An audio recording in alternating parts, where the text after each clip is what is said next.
Welcome everyone. This is Ebefar, the Divine Hammer, the legendary alchemist. I am remaking my old all-in-one alchemy video because in my previous video some information was actually incorrect. Shortly after I made that video I cracked hot food yield and quality, but I didn't want to remake the video at the time. You can check my food yield and quality basic guide on my channel. Also, after I made a video following my cooking quality and yield guide, I mentioned the extremely high base quality of aloe vera gel. After I made the video, it was nerfed the following patch. The base quality of aloe vera gel was lowered, so the other lores besides aloe vera gel are more significant now. This build should be an improvement over the last one, as you can still achieve a hot food yield of 97.5% with this new build. I'm going to go through the build with some more detail as to what each skill does and why they are significant. What can this build do? So this build can make direct heal potions, purify potions, magic reflect potions, magic defense potions, mana regen potions, hot food, and the meta stam food. The meta health food at the moment is kelp dragon meat, which does not require any cooking or alchemy. What can the build not do? The only thing this build cannot do well is make heal over time potions. However, those are very off meta, and you can check my consumables guide as to why that is. If you do want to make heal over time potions, there are a lot of optional skills in this build guide. So you could even try to swap a lot of the skills around and fit heal over time potions into the build.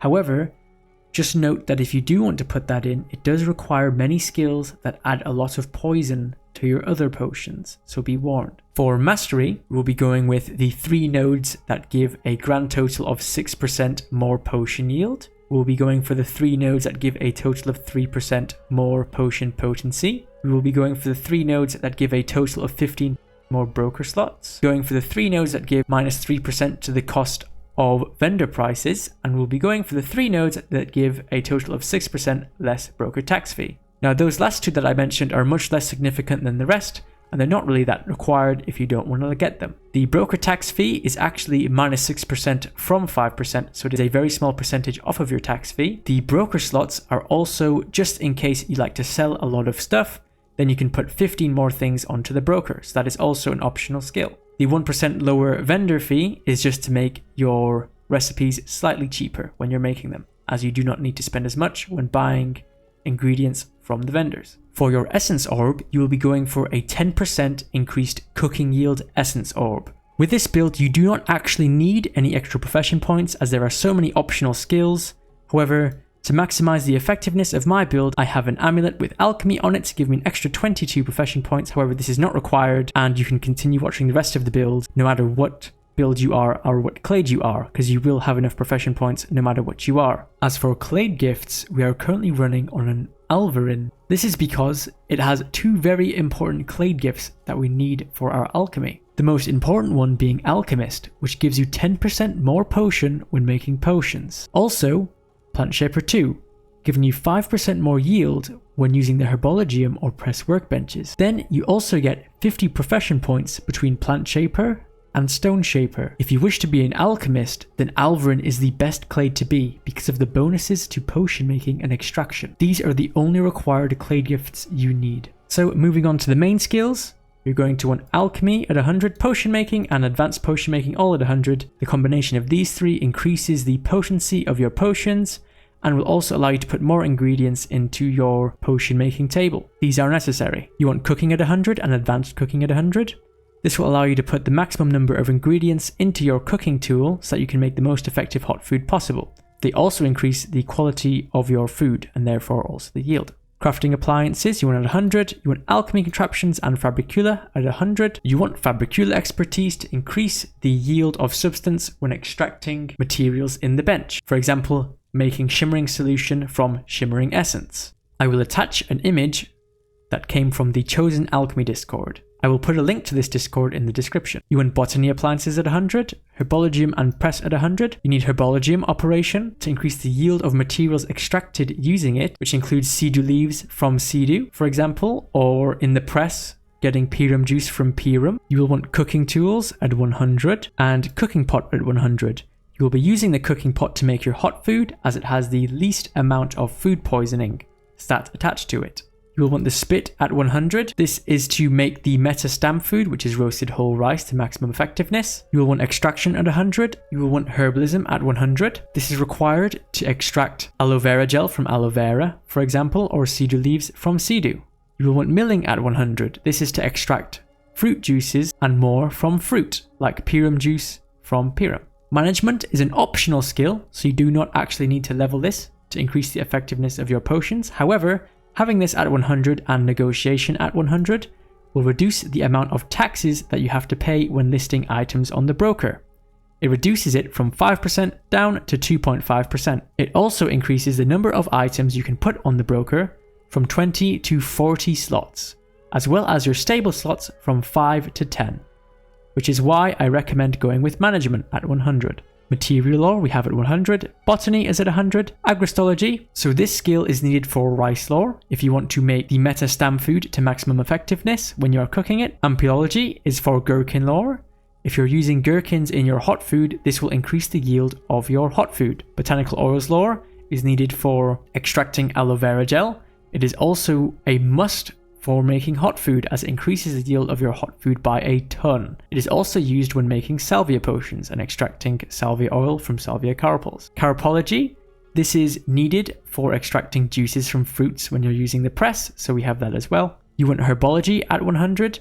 This is for extracting cedar leaves from cedar and also for making related potions to maximum effectiveness. Mycology is for extracting shimmering essence from Glimmercap, for example, so it is the knowledge of mushrooms, so this is needed for extraction of that as well for the potions with extra effects. Metallurgy is an optional skill, so if you still want to extract for chromatic wax, you can drop another optional skill and level this one, so this is completely optional to take.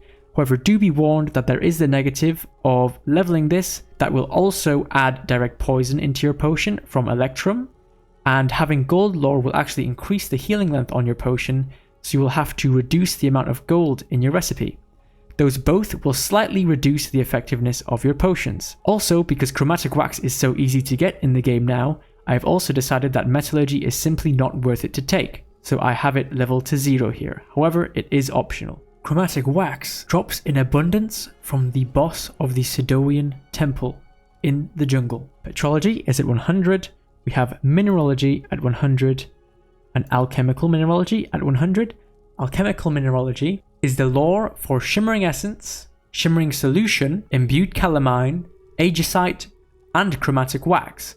It is required to make mana regen potions, magic defense, purify, magic reflect potions to maximum effectiveness, so this is needed at 100. You will also want calamine lore at 100 for extracting imbued calamine from calamine in the fabricula. We want zoology at 100, and we also are going for Peaceguess at 100. This is also an optional skill, as what Peaceguess does is when you level Ostracize and Persiforms, it gives you the lore for Ventriosis. This increases the yield of your hot food. In the example that I'm giving, it increases the yield by about 2%, so this is quite useful. Also, this lore allows you to make Blood Cure potions, which is like a cheap budget potion, which you can take to help in PvE and etc. I would actually very much recommend going with Peaceguess because I think it is quite beneficial compared to the rest. Reptilia is also an optional skill.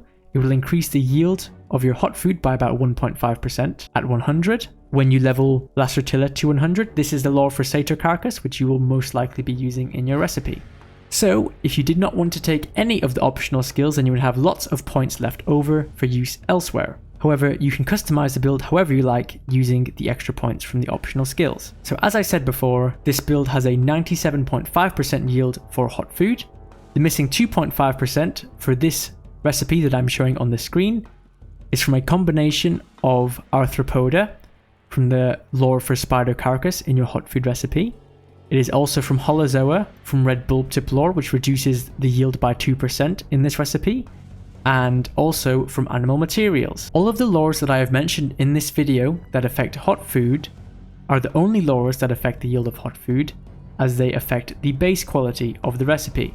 If you have any questions for me or anything to add on to what I've said so far, please put it in the comments section. This build overall allows you to make every single meta consumable in the entire game to maximum effectiveness, and the only thing missing here is the yield on your hot food. However, I think a 2.5% reduced yield on hot food, it could be more depending on the recipe, or less depending on the recipe.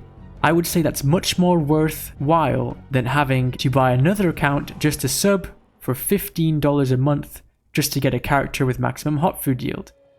One character can do everything all in one on this build, and if you want to customize it to add anything extra, you can do. If you want to put this on a foot fighter, you can do.